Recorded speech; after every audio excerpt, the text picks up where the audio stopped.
All right, grade 10s, we're going to wrap up chapter 8 today. And so what we're going to be talking about are, again, the different ways that molecules can enter a cell, and end off with talking about how they might exit the cell. So we talked about diffusion. Remember, diffusion is substances moving down their concentration gradient, or from high concentration to low concentration. And now remember, we don't need a phospholipid bilayer like cell membrane for diffusion to occur, but now that's the context we're going to be talking about. So what molecules can get through directly? Well, fat or lipid soluble things. Remember, because the hydrophobic tails are lipid friendly.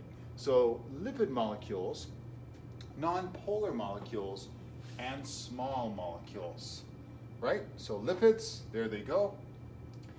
Sugars, no. Sugars like glucose are very large. They are not able to get through. Amino acids are not able to get through. Water, for the most part, can't get through. Why? Because it's polar.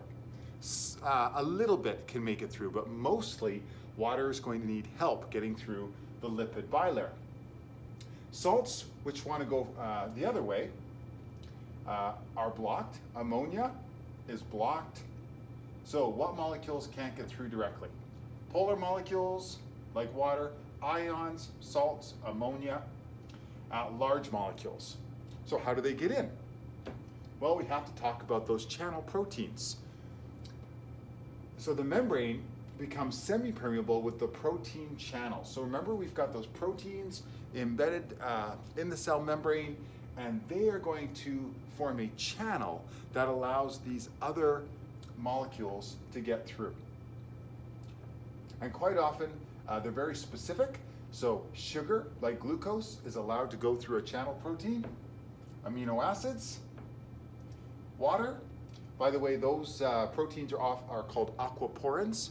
And so they're a channel that allows water to very, very rapidly enter a cell. Salts are able to leave, and so can a substance like ammonia, which is a waste product. We call this facilitated diffusion. Facilitated means to help. It's still diffusion because we're moving substances from high concentration to low. We're just going to use one of our fellow proteins to do that. And again, no energy needed, so this is what we call passive diffusion. We're still moving from high concentration to low. Now, what happens if we actually need to move substances against their concentration gradient from a low concentration to a high concentration? When that happens, we're going to call that active transport, and there's definitely going to need some energy expended, and that energy is in the form of ATP. Now, we don't call these channel proteins, we call them pump proteins. Again, we're moving from low to high. It's going to cost the cell some ATP energy.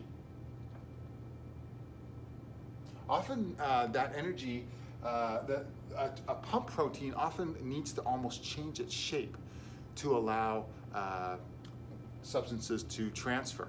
Probably the most common protein pump is called the sodium-potassium pump, which is very helpful for our nervous system to function. And it has an exchange of sodium. Sodium is being pushed out of nerve cells at the same time as potassium brought in.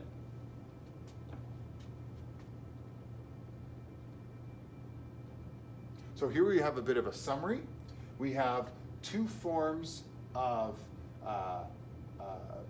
passive transport, moving substances down their concentration gradient. We have simple diffusion, we have facilitated diffusion, and then we have our form of active transport, which is still bringing materials into the cell, but it's against its concentration gradient, so we're going to need to use some ATP energy. The next slide kind of just talks about each one in a little more detail.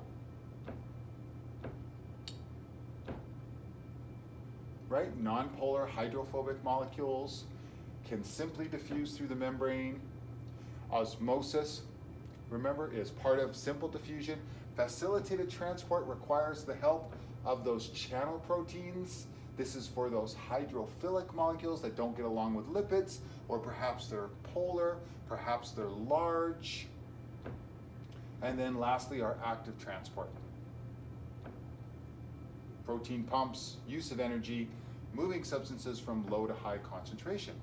So the last thing we need to talk about is larger molecules. So much bigger molecules moving either in or out of the cell. We're going to need the use of these things that we talked about in chapter 7, the vesicles or the vacuoles. So endocytosis is bringing larger materials into the cell. There's a couple of different kinds of endocytosis. There's phagocytosis. We can think of it as cellular eating.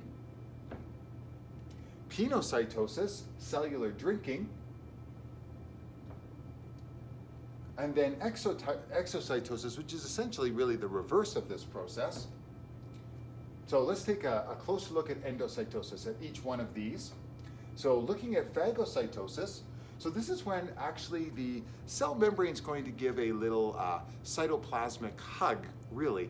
It kind of draws in or extends part of the cell membrane around something a little specific, perhaps specific that the cell wants. And this will form a vesicle. So when the cell membrane essentially comes together out here, it then forms a vesicle. This vesicle may fuse with a lysosome for digestion.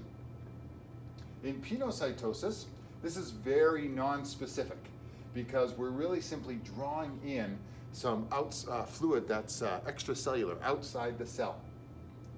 And that's why it's related to like drinking, because it's mainly a liquid, whereas this might be more of a solid. A little memory trick is Pinot. If you know anything about wine, Pinot Noir, Pinot Grigio, it's a type of wine. So that's a form of drinking. We drink wine, of course, so that might be a little memory trick.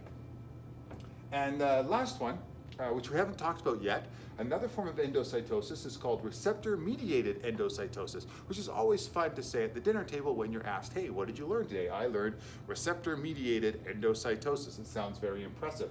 Remember that we have some proteins on a cell membrane that might act as receptor sites, little antennae.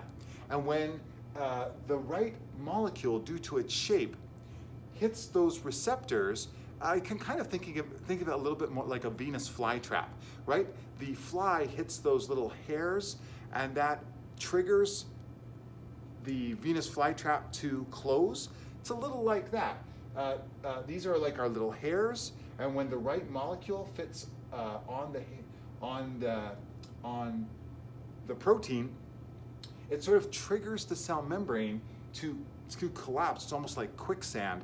It kind of draws in whatever it is that the cell wants. The cell wants whatever those things are that bound to the receptors. And now that will be drawn in again as a vesicle inside the cell. So there you have it, the end of chapter 8.